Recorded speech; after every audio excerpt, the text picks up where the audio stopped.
What's up, people? I'm Shaggy, the opinionated hippie, continuing my deep dive into Deep Purple's live catalog.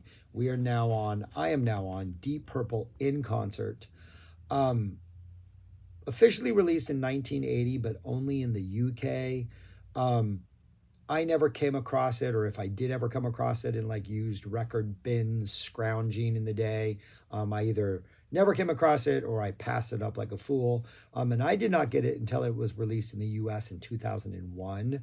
Um, Two songs were added in that 2001 release, but I'm going to focus on the 2001 release. I've been trying to stick to like the original releases, and like I'll address the sort of more fleshed out versions of the early Deep Purple stuff when we get to the actual releases.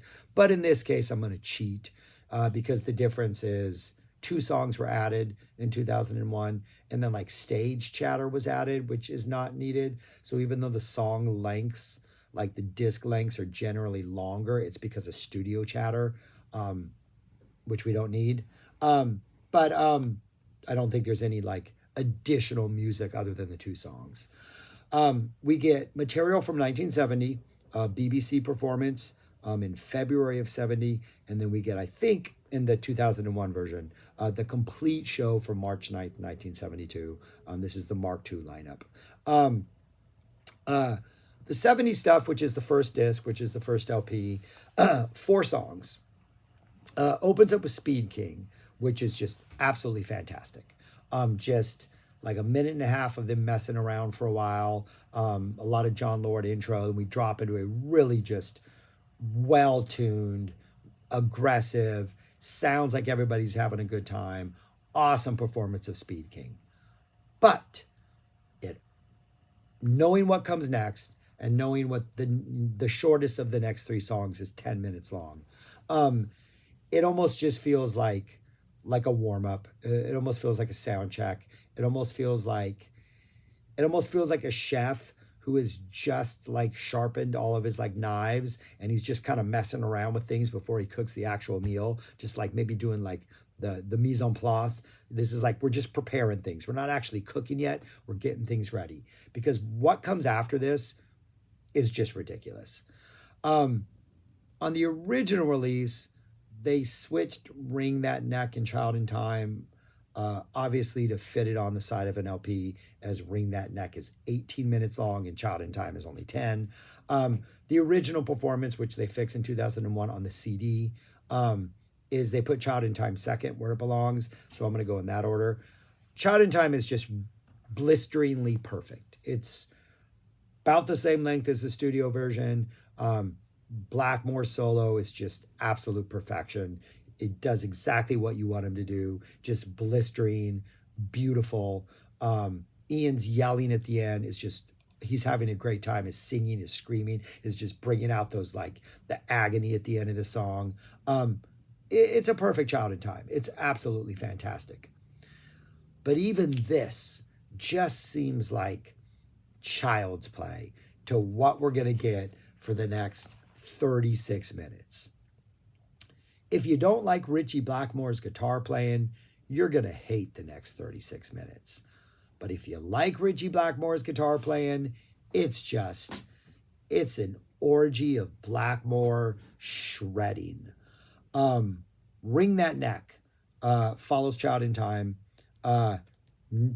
Really, this is an instrumental, almost as like an early version of Lazy, just kind of a bluesy, jammy, little themes that get played throughout. Really loose and free, and just the vibe in this is incredible. It sounds like they're having a great time playing. We get an organ solo first. Really nice, loose, bluesy. The band feels like they're just jamming. We get an absolutely crazy Blackmore solo where he just goes on this run that kind of reminds me of like Eminem. Was a song Eminem dropped like 3 or 4 years ago where he did with Juice World, right? I think that's who he did it with. And he's got this like minute 30 seconds where he is just nonstop, just like ridiculous speed, and you're just amazed that anybody could do what Eminem just did. That's what this solo is like. Blackmore just goes on this ridiculous run that just like, is he going to stop? Is he going to bend a note? Is he going to breathe? What is happening here? And it's exhilarating. It's absolutely amazing. Then we get some sort of Lord Blackmore interplay where they're kind of going back and forth. And then Blackmore just goes off again and just goes next level shredding. Like this is just Blackmore heaven. Absolutely just deliriously ridiculous stuff. Then after Blackmore peaks, and this is about 8.5 minutes in, we get like a Lord solo where he goes completely a cappella. It's just Lord. The band comes back in. Then we get like sort of a return to the Ring That Neck theme for a while, kind of like this island of like everybody playing together in the middle of the song. And then we go back into Richie Blackmore, only this time he's not really soloing with the band. It's just like an a cappella thing where he's like, playing licks and doing stuff. And then he goes into this absolutely beautiful, like spacey, floating, delicate, airy. It's just like those, if you're a Grateful Dead fan, those spaces where Jerry starts finger picking little melodies in the middle of space, and it just has this weird floating quality, and you think it's going to go maybe into something like Crazy Fingers or something delicate like that, but it doesn't. It's just Jerry making up a melody on the spot.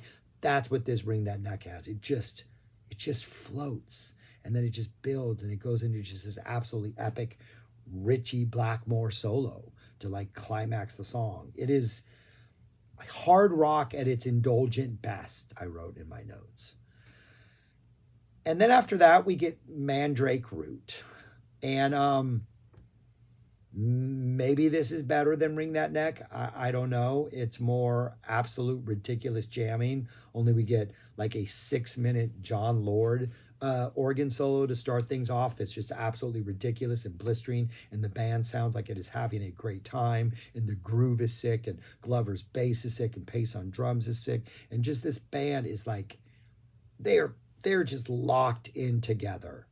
Around 8.5 minutes into this song, it's like 17 minutes long, so Lord gets a nice 6-minute solo, and then Blackmore takes over, kind of the same groove, the groove that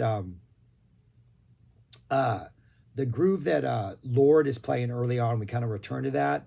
I was going to say something, but I think it's about a later song. The groove, Blackmore goes into the same groove, but it just has a darker energy about it, like a Richie Blackmore darkness energy about it. But it absolutely works. There's these weird section where like we get these like almost like, we go into like this weird section where it sounds like drums, like a Pace drum solo, but it's not a solo. He's not really soloing as much as he's playing alone by himself. And the band is coming in with like these just really aggressive pulsars of electronic music. And it's this weird section where it feels like space and drums are happening at the same time, but in like, it's weird. It's absolutely awesome. The band goes way, way, way, way out there. And then the re-entry back into the song, in which they keep building and building and intensifying and just reach this absolutely just pure noise metal peak. It's friggin' ridiculous. It's absolutely sick. Like this CD alone, the 1970 CD alone, is just, if you're a Richie Blackmore guitar fan, it just kind of can't be beat. But there's a second CD. This is a complete show from 1972. Opens up with a Highway Star, awesome Highway Star. Blackmore solo is absolutely sick. He's playing that middle part in his solo, the do-do-do-do-do, where he repeats those lines. He starts off repeating them, and then he goes way off and veers off, and then he finally returns to it for like the really like crazy trilling at the end. But really playful, like, and he's not bound by like that pre-written idea. And it's, I think, one of the, as far as release solos go, one of the instances where he really deviates a lot and then goes back into it, and the band nails that final verse. And it's just absolutely exhilarating. Great opening. Strange Kind of Woman follows up. Middle solo in the middle of the song is again a little more aggressive, a little more where Richie Blackmore's maybe not in the pocket and purposefully not in the pocket. And then when we finish the lyrics and he starts soloing, it just feels like a jam band. It feels like this band is just locked in and jammy, like Blackmore at his best. Glover playing some ridiculous bass lines. And then we get a really nice long part where they bring it down, they play around. Blackmore does some licks. Gillan tries to sing them. They get a little more jammy in there. Blackmore starts really making some really aggressive like noises and exploiting the guitar and bending strings and doing crazy stuff. Solo gets really super funky, like a really nice like 8.5 minute stretched out Strange Kind of Woman, and the band just sounds like they're having a blast. After that, we get Lazy. Awesome Lazy. Always great Lazy. I absolutely love Lazy. One of my favorite licks, one of my favorite riffs from Deep Purple. The enthusiasm of this performance, the energy of this performance, the nice breakdown that Blackmore gets toward like the second half of it is pretty nice, but he keeps the energy like pushing the entire time. Like he knows we got a good thing going. We're not going to slow down even for me to get the spotlight. Yeah, this is good. Then we get a really nice treat is we get one of a rare performance. Oh, actually, I skipped something. On the CD after Strange Kind of Woman. Did I just talk about Strange Kind of Woman? Yeah, after Strange Kind of Woman. We get Maybe I'm a Leo. That nice little, I always thought Queens of the Stone Age, like the basic essence of all of their music can be like traced to Maybe I'm a Leo. Just gets that really nice steady stomp. Blackmore's closing solo on this is just amazing, absolutely fantastic. And then we get a live performance of Never Before. Absolutely fantastic. This song, I don't think, had rarely been performed until they started doing Machine Head in its entirety a couple years ago. I think this is the only released live version. Absolutely fantastic. The chorus in this song is just absolutely perfect. Pretty straightforward rocker, right? I mean, they're pretty much playing the studio version, but it's really nice to hear. I just ate carrots, and I feel like a carrot came up. Then we get Lazy, and then we get a monster space trucking. We essentially get, this is the riff I was going to talk about earlier that I mixed up. We essentially get a really great like 5-minute version of Space Truckin'. High energy, the band is into it, it sounds good.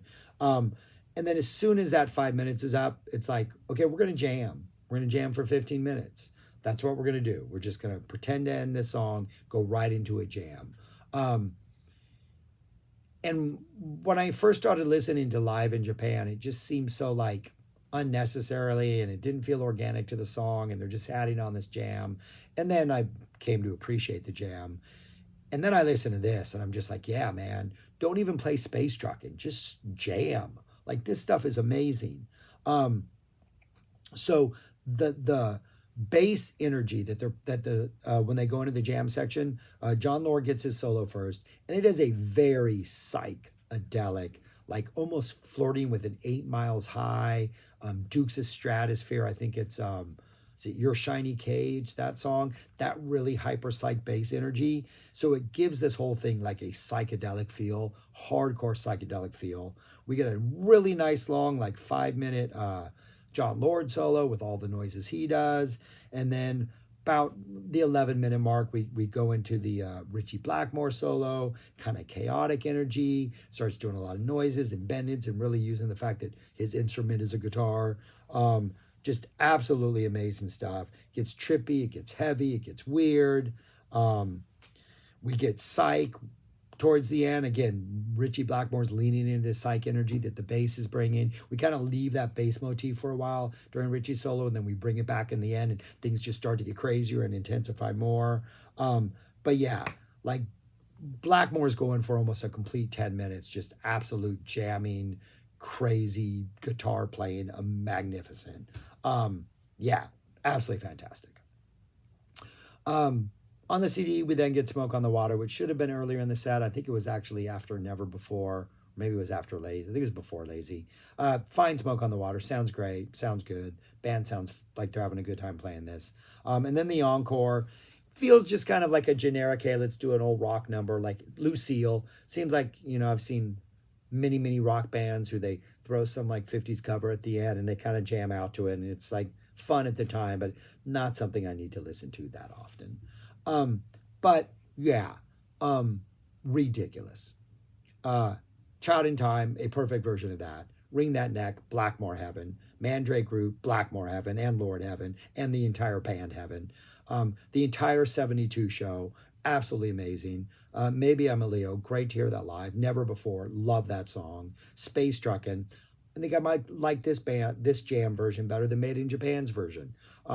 Yeah, this is an amazing release. And for me, the sound is fantastic. The energy is fantastic. I have zero complaints. Where would I rank this among my live Deep Purple stuff? Easily. This is number one. I said when I made the Made in Japan video that might be one of the best live albums of the 70s. Yeah, it might be. And this was released in 1980 and is probably one of the best live albums of the 80s. This thing is ridiculous. Absolutely ridiculous. Unless you don't like Blackmore's guitar playing, then yeah, this is going to really bore you. But yeah, fantastic. I love it. All right, that's all I got. Yeah, go listen to this album. It's fantastic. Share, subscribe, like, do all those things. And peace. Talk to you later.